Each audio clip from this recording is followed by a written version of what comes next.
പാണഞ്ചേരി മണ്ഡലം കോൺഗ്രസ് കമ്മിറ്റിയുടെ നേതൃത്വത്തിൽ പുതിയതായി തെരഞ്ഞെടുക്കപ്പെട്ട മണ്ഡലം കോൺഗ്രസ് കമ്മിറ്റി അംഗങ്ങളുടെ ചാർജ് എടുക്കലും വാർഡ് പ്രസിഡന്റുമാരെ ആദരിക്കലും സംഘടിപ്പിച്ചു. ഇന്ത്യൻ നാഷണൽ കോൺഗ്രസ് പാണഞ്ചേരി മണ്ഡലം കമ്മിറ്റി ഭാരവാഹികളായി തെരഞ്ഞെടുക്കപ്പെട്ടവർ മണ്ഡലം കോൺഗ്രസ് കമ്മിറ്റിയുടെ പ്രസിഡന്റ് കെ.പി. ചാക്കോച്ചന്റെ അധ്യക്ഷതയിൽ കൂടിയ യോഗത്തിൽ വെച്ച് സ്ഥാനം ഏറ്റെടുത്തു. തൃശൂർ ജില്ലാ കോൺഗ്രസ് കമ്മിറ്റിയുടെ ജനറൽ സെക്രട്ടറി അഡ്വക്കേറ്റ് സിജോ കടവിൽ യോഗം ഉദ്ഘാടനം ചെയ്തു. KPCC general secretary advocate Shaji Kodangandath മുഖ്യപ്രഭാഷണം നടത്തി. ബ്ലോക്ക് കോൺഗ്രസ് കമ്മിറ്റിയുടെ പ്രസിഡന്റ് കെ.എൻ. വിജയകുമാർ പുതിയതായി സ്ഥാനമേറ്റ അംഗങ്ങളെ ഹാരാർപ്പണം ചെയ്തു. പാണഞ്ചേരി മണ്ഡലത്തിലെ മുഴുവൻ വാർഡ് പ്രസിഡന്റുമാരെയും ചടങ്ങിൽ ആദരിച്ചു. DCC സെക്രട്ടറി മിൽമ ഡയറക്ടറുമായിരുന്ന പാണഞ്ചേരിയിലെ മുതിർന്ന കോൺഗ്രസ് നേതാവ് ഭാസ്കരൻ ആദങ്കാവിൽ, KPCC അംഗം ലീലാമ്മ തോമസ്, പഞ്ചായത്ത് അംഗവും യൂത്ത് കോൺഗ്രസ് നിയോജക മണ്ഡലം വൈസ് പ്രസിഡന്റുമായ ഷൈജു കുര്യൻ, വാർഡ് മെമ്പർ സുശീല രാജൻ, കോൺഗ്രസ് പോഷക സംഘടനകളുടെ നേതാക്കളായ യൂത്ത് കോൺഗ്രസ് മണ്ഡലം പ്രസിഡന്റ് ജിഫിൻ ജോയ്, INTUC മണ്ഡലം president Babu Panankudi, Mahila Congress block president Mini Nijo, ജില്ലാ സെക്രട്ടറി ബിന്ദു ബിജു എടപ്പാറ, കർഷക കോൺഗ്രസ് മണ്ഡലം president KM Poulose, Peechi bank president Thomas P Kurian, Mahila Congress മണ്ഡലം president Fazeela Noushad, block Congress committee നേതാക്കളായ VB ചന്ദ്രൻ, ഷിബു പീറ്റർ, ബിജു ഐസക് എടപ്പാറ, രാജു ഖാവിയത്ത്, ജോളി ജോർജ് എന്നിവർ പരിപാടിയിൽ പങ്കെടുത്തു. Indian National Congress block committee vice പ്രസിഡന്റുമാരും മുൻ മണ്ഡലം പ്രസിഡന്റുമായ ഷിബു പോൾ സ്വാഗതം പറഞ്ഞു. പാണഞ്ചേരി ഗ്രാമപഞ്ചായത്ത് പാർലമെന്ററി പാർട്ടി ലീഡറും 13ാം വാർഡ് മെമ്പറുമായ ബാബു തോമസ് നന്ദിയും പറഞ്ഞു.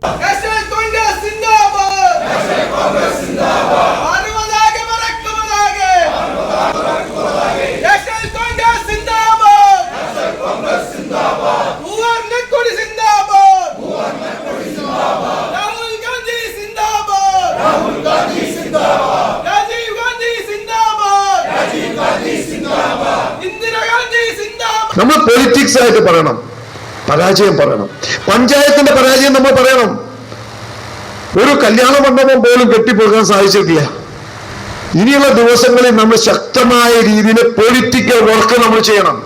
ബോർഡുകൾ എഴുതി വെക്കണം, ബാനറുകൾ എഴുതി വെക്കണം, സമരങ്ങൾ ചെയ്യണം. വീട് വീടാറും തോറും കയറി ഇറങ്ങി നമ്മൾ പ്രവർത്തനം ചെയ്യണം. രാഷ്ട്രീയമായി നമ്മൾ പറയണം. അല്ലെങ്കിൽ നമ്മൾ ആരെങ്കിലും കാണുമ്പോ എന്താ ചേട്ടാ സുഖല്ലേ? ഞാൻ ഇന്നാൾ ദിവസം രാജനേക്കാളും പ്രായം കുറഞ്ഞ ആളെ ചേട്ടന്ന് വിളിക്കുക. അപ്പൊ നമ്മളെ ആൾക്കാർ ഹാപ്പി, ചേട്ടന്ന് വിളിച്ചാൽ ഹാപ്പി.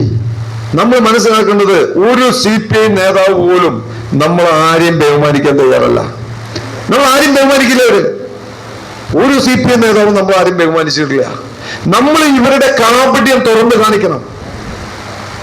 ഇവരുടെ തെറ്റായ കാര്യങ്ങൾ നമ്മൾ തുറന്നു കാണിക്കണം.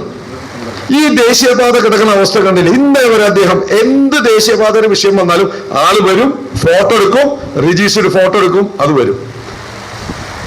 അല്ലെങ്കിൽ വേറെ ആരെങ്കിലും ഫോട്ടോ എടുക്കും, അത് വരും.